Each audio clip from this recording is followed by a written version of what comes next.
விஷ்ணுவின் கோபத்தை ஏற்படுத்தும் 5 பெரிய தவறுகள். திரு வெங்கட்ராமன் ஒரு பக்திமிக்க தமிழ் குடும்ப மனிதர். தினமும் விரதமாக இருக்கட்டும், வழிபாடாக இருக்கட்டும், எதையும் தவறாமல் செய்வார். ஆனால் அமைதி இல்லை, பணம் வரவில்லை, நோய்கள் கூட பின்தொடர்கின்றன. அந்த கவலையுடன் ஒரு நாள் தன் குடும்பத்தோடு திருப்பதி கோவிலுக்கு செல்கிறார். அங்கு ஒரு பெரியாச்சாரியாரை பார்க்க நேரிட்டது. அவர் முகத்தில் ஒளி, குரலில் அமைதி. வெங்கட்ராமன் கேட்டார், ஐயா, நாங்கள் எல்லாம் விஷ்ணுவை பூஜிக்கிறோம். ஆனால் எதுவும் சரியாக நடக்கவில்லை. ஏன்?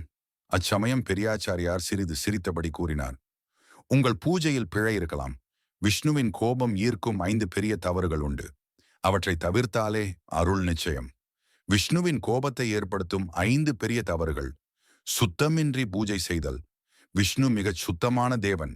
பூஜைக்கு முன்னால் குளித்து தூய்மையான ஆடைகளை அணியாமை தீவிரமான கோபத்திற்கு காரணமாகிறது. தானம் செய்யாமல் இருப்பது. விஷ்ணு பக்தர்களின் பெருந்தன்மையை சோதிக்கிறார். இரக்கமில்லாமல் இருப்பதும் உணவளிக்காமல் இருப்பதும் ஒரு பெரிய தவறு.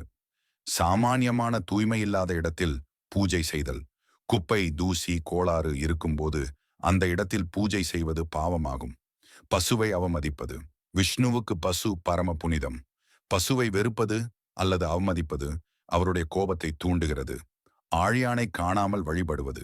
விஷ்ணுவின் அடையாளமான சுதர்சன சக்கரம் இல்லாமல் பூஜை செய்வதும் மரியாதையின்மை என்று கருதப்படுகிறது. வெங்கட்ராமன் 5 தவறுகளையும் தான் செய்திருந்ததை உணர்ந்தார். அந்த நாள் முதல் ஒவ்வொரு விஷயத்தையும் மாற்றினார்.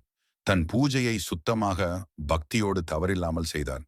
பாருங்கள், சில வாரங்களில் தன் வீட்டு சூழ்நிலையே மாறியது. தனது உடல் நலம் மேம்பட்டது. தொழிலில் லாபம். குழந்தைகளின் கல்வி சிறந்தது. அதுவே விஷ்ணுவின் அருள். பக்தி என்பது தவறில்லாமல் செய்வதுதான். விஷ்ணு எப்போதும் கொடுக்க தயார். ஆனால் நாம் தயாராக இருக்க வேண்டும். ஓம் நமோ நாராயணாய. நலமும் அருளும் உண்டாகும். இந்த வீடியோ பதிவு பிடித்திருந்தா லைக் அண்ட் சப்ஸ்கிரைப் பண்ணுங்க.